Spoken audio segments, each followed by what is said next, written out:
Hello everyone and welcome to my channel Umme Talks PhD, and in today's video I will discuss how you can get a PhD admission in UK and how you can get fully funded scholarships. So I will start today's video by requesting all of you to please subscribe to my channel and like and share this video if you like the content. First, I'm going to discuss with you how you can apply for your PhD admission in UK. So there are three ways in which you can apply. First one is to go to university's website and search for PhD available options there and then apply directly from university's website. The other one is to follow a website called findaphd.com.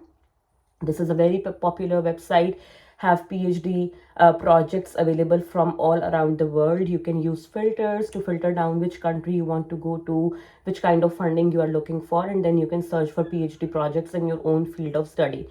And the third to apply in UK is to go on jobs.ac.uk. There are also PhD projects that are advertised and you can check out from there. So first, search these portals, find the PhD project that is of your related field and in which you are interested in. On all three of these portals, a full description of the PhD project will be given, what the PhD project is all about, what kind of funding is available, who are the supervisors, which is the university, fees, everything, all the details are there, how much, words they are looking for in the proposal. So they share all of the details there.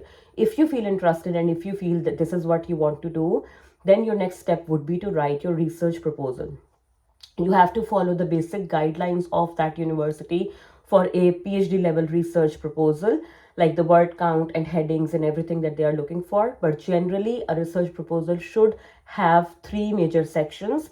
First one is the introduction of the topic or introduction of the problem and some background. Then you should have your aim and objectives in there, followed by a literature review, which is critically done based on the previous literature and the previous research work and how your topic relates with that. And finally, some form of research methodology, like how you are going to approach that problem. So basically, you are trying to say in your research proposal that whatever the research question or whatever the research problem is, how you are going to practically solve it and what steps you are going to take to do that. So a research proposal is all about that. So writing your research proposal could be a little bit tricky, but after that, the most difficult part of your admission process is done.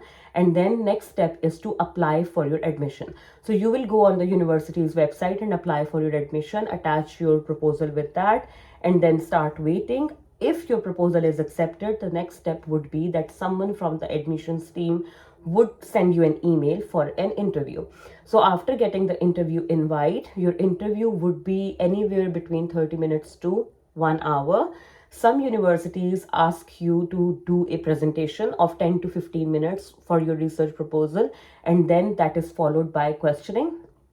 Other universities don't demand a presentation, but the interview panel would have definitely read your proposal and ask you questions accordingly. Basic questions that they ask you in an interview are going to be about your research background, what makes you interested in doing your PhD, why you are doing it, how you're going to solve this research problem, what alternative plans you have in mind if your given plan doesn't work, what are your career options, what are you going to do in future after doing your PhD, and they check your knowledge of research methods. So this is the basic line of questions that they do, very purely like from the research perspective, and it's like a very academic kind of an interview. And after clearing your interview, the next step is that you will be offered a place and you will be given a offer letter for your PhD, and then your unconditional or conditional offer letter will be issued, and then you will follow the same procedure of admission as any master's student would follow. It sounds like very easy and straightforward procedure, but the two major, steps are, one is your proposal and the other is your interview, and you have to pass them both. And they are not that easy, especially interview. It seems like very straightforward and easy, but it is not, and it is difficult to crack that interview. So next is about funding.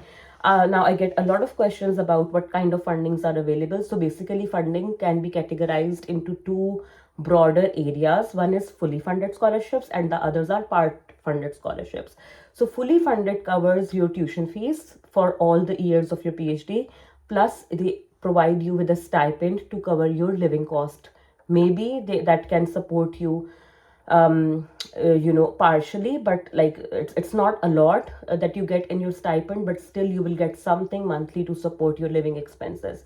Part scholarships are those scholarships in which they only cover your tuition fee for 4 years or 3 years, whatever they are offering, but they don't provide you with a stipend to cover your living costs. Now, people ask me like, what kind of scholarships should I go for? I would say any, like if you get fully funded or if you get part funded, grab that opportunity, because tuition fees is the biggest expense. You can manage your finances, you can manage your living expenses by getting a part-time job, which you can easily get while on a PhD degree here in UK on campus. There are a lot of things that you can do, or you can do a part-time work anywhere else, because universities usually give you a good balance between flexible working and flexible hours, so it's easier to manage and do a job simultaneously. So grab any kind of funding. But other than that, like these are the two broad categories. There are four different types of fundings available. So one is the university funded scholarships. The others are the company funded scholarships. The third ones are government funded. And then lastly, we have external funding bodies. So I will explain what all of these are. So first are the university fundings.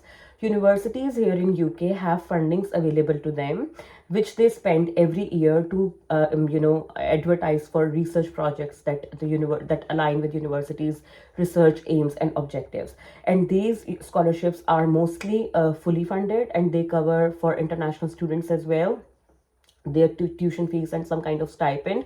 So this is your first point. You can check for universities' websites that are offering PhD projects in your interested field of interest, and then check if they have any available scholarships available, and then you can apply in them.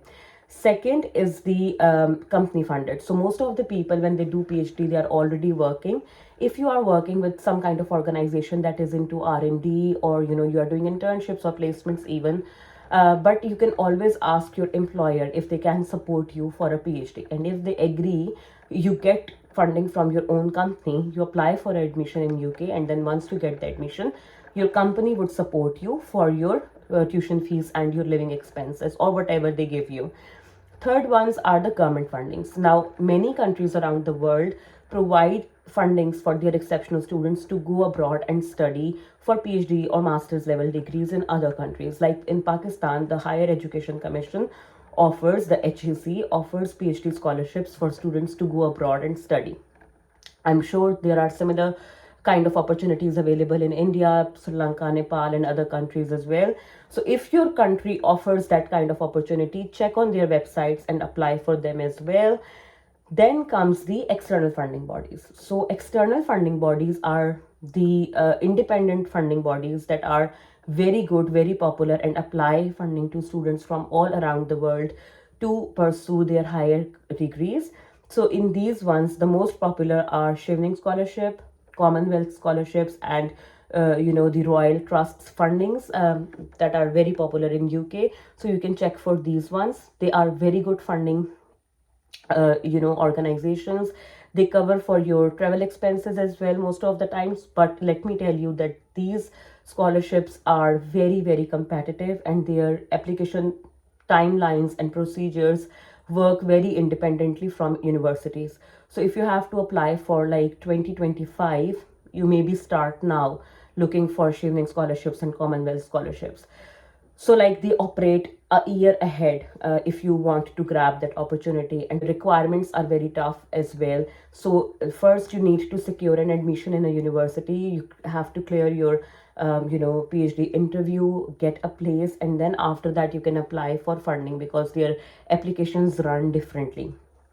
So check for all of that options. I have given you and told you about everything, like what you can do to get a PhD in UK. Now, the last question that I get asked a lot of the times is about like whether it's better to come to UK on a master's program, do your master's, and then apply for a PhD, or directly apply from India, Pakistan, or any other country for a PhD. I would say it's always tough to get a PhD admission in UK without having a master's degree here. So if you are directly applying from Pakistan, India, and you have already done your master's and everything, it's going to be 10 times more difficult for you. So to make sure that you get that admission and you crack that interview, you need to be very, very exceptional in your research knowledge and your research background. Like, there is not a requirement for you to have published research, but if you are applying from outside the UK, it's always better to have published research with you, at least 1 or 2 journal articles. And that, again, not in any kind of journal article. You need to focus on like the really, really good ones which have like 4 stars or above ranking. Like, ranking wise, your journal should be like in the top ones.